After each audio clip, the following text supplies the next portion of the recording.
दोस्तों केवल मात्र इस बीज को पहन लें, यानी कि इस बीज को आपको केवल पहनना है और आपको पहनते ही इस बीज को आपके जो शत्रु हैं, जितने भी आपको शत्रु परेशान कर रहे हैं, जो आपको धोखा देना चाहते हैं या धोखा दे रहे हैं, या फिर आपको लगता है कि यार मेरे से शत्रु जो है गाली गलौज कर रहे हैं, जबरदस्ती मुझे परेशान कर रहे हैं, जबरदस्ती मुझे मार गिराने की कोशिश कर रहे हैं, मुझे मार गिराने कूटने की कोशिश कर रहे हैं, या फिर ऐसे शत्रु हैं जो झूठे कोर्ट कचहरी के केस में आपको जिन्होंने फंसा रखा है, या फिर महिलाओं पर बुरी नजर डालते हैं, मतलब आपके घर की जो महिलाएं हैं उन पर बुरी नजर डालते हैं, या फिर हो सकता है कि कोर्ट कचहरी का केस ऐसे ही उन्होंने कर दिया हो, या फिर हो सकता है कि आप पर जितनी भी प्रॉपर्टी है, आपके पास जो वो प्रॉपर्टी है उसको लूट लेना वो शत्रु जो है वो चाहता हो।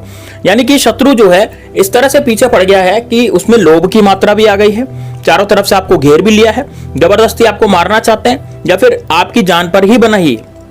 तो दोस्तों ये वाला उपाय सिर्फ और सिर्फ आपके लिए होने जा रहा है, इसलिए वीडियो को लास्ट तक अंत तक जरूर देखना। साथ ही में दोस्तों कमेंट बॉक्स में हर हर महादेव जरूर लिखना। यदि आप महादेव बाबा के भक्त हैं, आप भगवान श्री राम के सच्चे सेवक हैं, तो जय श्री राम जय बागेश्वर धाम सरकार कमेंट बॉक्स में जरूर लिखें। महादेव बाबा के भक्त हैं तो हर हर महादेव जरूर लिखें। देखिए दोस्तों, सबसे पहले मैं आपको बताना चाहूंगा, जितने भी शत्रु होते हैं, जो भी कोई शत्रु हमारा बनता है या किसी भी तरह का कोई शत्रु होता है, वो ऐसे ही नहीं बन जाता। वो आपको जानता है इसीलिए आपका शत्रु है। मान लीजिए कोई व्यक्ति आपको नहीं जानता तो वो आपका शत्रु नहीं बनेगा, अनायास शत्रु नहीं बनता। यानी कि वो व्यक्ति जो आपको जानते हैं, जो पहचानते हैं, जो आपको देखते हैं, वही आपके शत्रु जो है वो बन जाते हैं। क्यों बनते हैं? क्योंकि उनमें जलन होती है, ईर्ष्या होती है। जलन और ईर्ष्या के कारण वो शत्रु जो है वो बन जाते हैं। अब जिनमें जलन होती है, जिनमें ईर्ष्या होती है, उसके कारण वो शत्रु जो है आपके वो बन जाते हैं। अब ऐसा नहीं हो सकता कि हर व्यक्ति ही आपका शत्रु बने। देखिए दोस्तों, क्या होता है कि कभी कभी किसी व्यक्ति के ग्रह या फिर उसके जो कुंडली होती है उसके अनुसार भी उसके शत्रु ज्यादा बनते हैं। मान लीजिए आपने देखा होगा कि कई व्यक्ति तो बड़े अच्छे रहते हैं और उनके शत्रु भी नहीं होते, उनके हितैषी लोग ज्यादा रहते हैं। लेकिन कई बार ऐसा होता है कि हम जो है, मान लीजिए आप ही हो या फिर और कोई है, तो वो व्यक्ति किसी से कोई भी ऐसी ज्यादा मेल मुलाकात भी नहीं रखता, अपने काम से काम रखता है। जैसे मान लीजिए सुबह ऑफिस जाता है, शाम को घर पे आ जाता है, या फिर ऐसा व्यक्ति जो दुकान जाता है, अपने धंधे पर जाता है, अपने काम पर बैठता है, वह व्यक्ति किसी से बोलचाल नहीं करता, फिर भी उसके शत्रु हो जाते हैं। ऐसा क्यों होता है? क्योंकि दोस्तों कुंडली में राहु केतु का जो प्रभाव होता है, यदि राहु केतु का प्रभाव आपकी कुंडली में बहुत ज्यादा है और वह शत्रुता के भाव में है, तो आपके अनगिनत शत्रु बन जाएंगे। आप जिन शत्रुओं को, जिनसे मित्रता करना चाहेंगे, वो भी आपके शत्रु बन जाएंगे। यानी कि कहने का मतलब चारों तरफ से आपको घेर लेंगे और फिर आपका काम जो है वो बिगाड़ देंगे। ये होता है दोस्तों राहु केतु से और शनि की महादशा से। कितनी बार शनि की महादशा भी ऐसा काम करती है। तो लेकिन दोस्तों, अब इस तरह की महादशा या फिर जो भी है, तो आप अपने शत्रुओं से यदि छुटकारा पाना चाहते हैं तो ये वाला उपाय जो है ये आप निश्चित रूप से कर लीजिएगा। ये बहुत आसान है, बहुत सरल उपाय है। इसमें ऐसा कुछ भी नहीं है कि आपको इसमें बहुत ज्यादा काम करने की जरूरत पड़ेगी या फिर आपको बहुत ज्यादा पूजा पाठ करने की जरूरत पड़ेगी। आपका दिन का जो क्रम है वो भी नहीं टूटेगा और आपका जो है शत्रु भी मारा जाएगा। यानी कि शत्रु जो है वो हट जाएंगे, चाहे कितने हो, 1 हो, 10 हो, लाख हो, 10 लाख हो, कितने भी शत्रु हो, आपके चारों तरफ जो शत्रु होते हैं वो सारे शत्रु आपके यहां से दूर हो जाएंगे, आपके जीवन से वो दूर चले जाएंगे। और ये दूर नहीं जाते हैं तो वो बहुत ज्यादा पछताएंगे, यानी कि आपका जो पीछा है वो शत्रु छोड़ देंगे।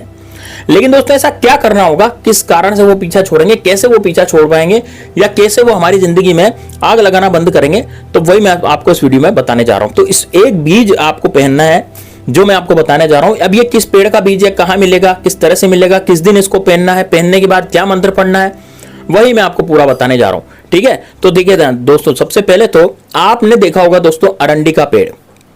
अब ये अरंडी का पेड़ कहां मिलता है? देखिए दोस्तों, ये आपको किसी, जैसे मान लीजिए आप कहीं शहर में रहते हैं, कोई लोग गांव में रहते हैं। मेरी ऑडियंस सब जगह है। मेरी ऑडियंस जो है वो शहर में भी है, गांव में भी है ना, कस्बों में भी है, कहीं भी है।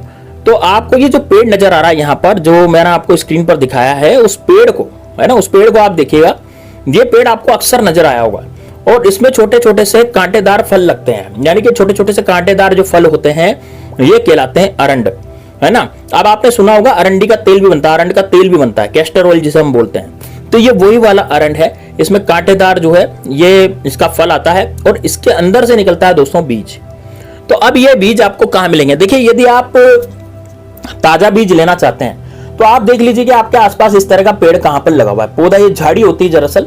तो ये झाड़ी कहां पे लगी हुई है? पेड़ नहीं होता, ये झाड़ी होती है। जैसे धतूरे की झाड़ी होती है ना, जैसे धतूरे का पेड़ होता है, धतूरे की झाड़ी हमने देखी है, उसी तरह का ये होती है। बस इसके अंदर जो फल आते हैं वो थोड़े अलग टाइप के आते हैं, थोड़े छोटे आते हैं, कांटेदार होते, लगते धतूरे जैसे ही। आपको ऐसा लगेगा जैसे छोटा धतूरा है, लेकिन ये छोटा धतूरा इसको कहा जाता है, लेकिन इसको कहते हैं दोस्तों अरंड। ठीक है, तो अब क्या करेंगे आप, अब सबसे पहले देखिए ध्यान से सुनिएगा इस पूरे वीडियो को कि क्या करना है।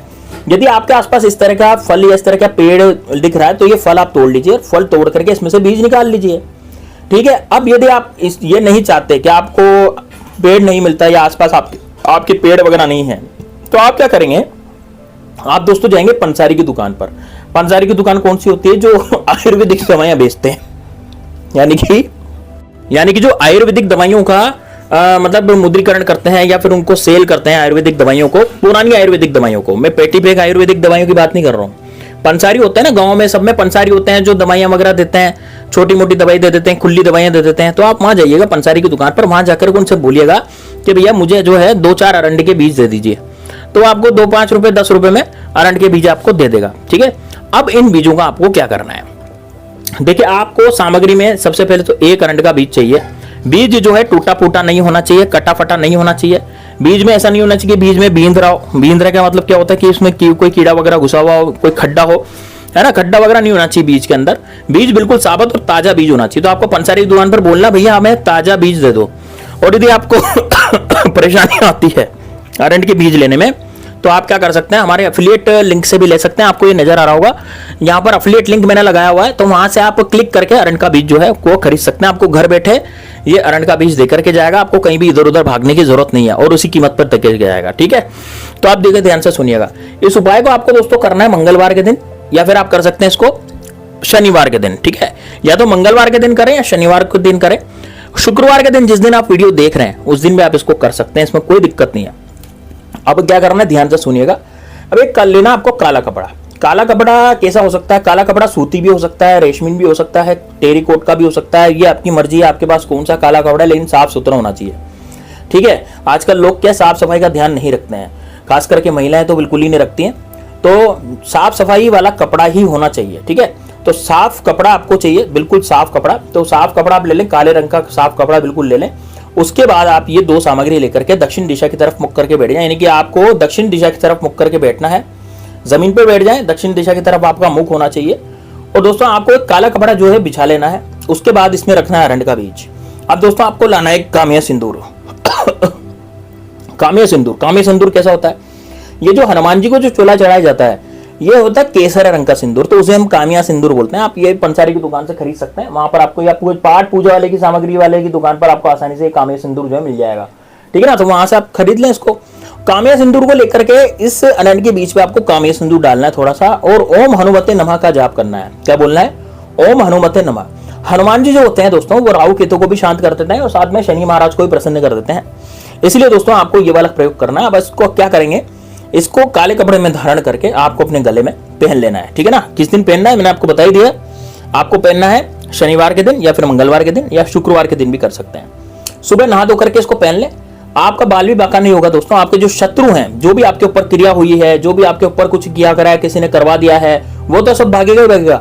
साथ ही में आपके जो दुश्मन थे, जो आपसे गाली गलौज कर रहे थे, जो आपका पड़ोसी हो गया, आपका कोई और रिश्तेदार हो गया या कोई और हो गया, तो वो भी दोस्तों पछताएगा। वो आपसे अभी गाली गलौज नहीं कर पाएगा, लड़ाई झगड़े नहीं करेगा। तो दोस्तों ये बड़ा जबरदस्त, बड़ा शानदार प्रयोग है, इसको जरूर कीजिएगा। मिलते हैं नेक्स्ट वीडियो में, तब तक के लिए जय श्री राम, जय बागेश्वर धाम सरकार, हर हर।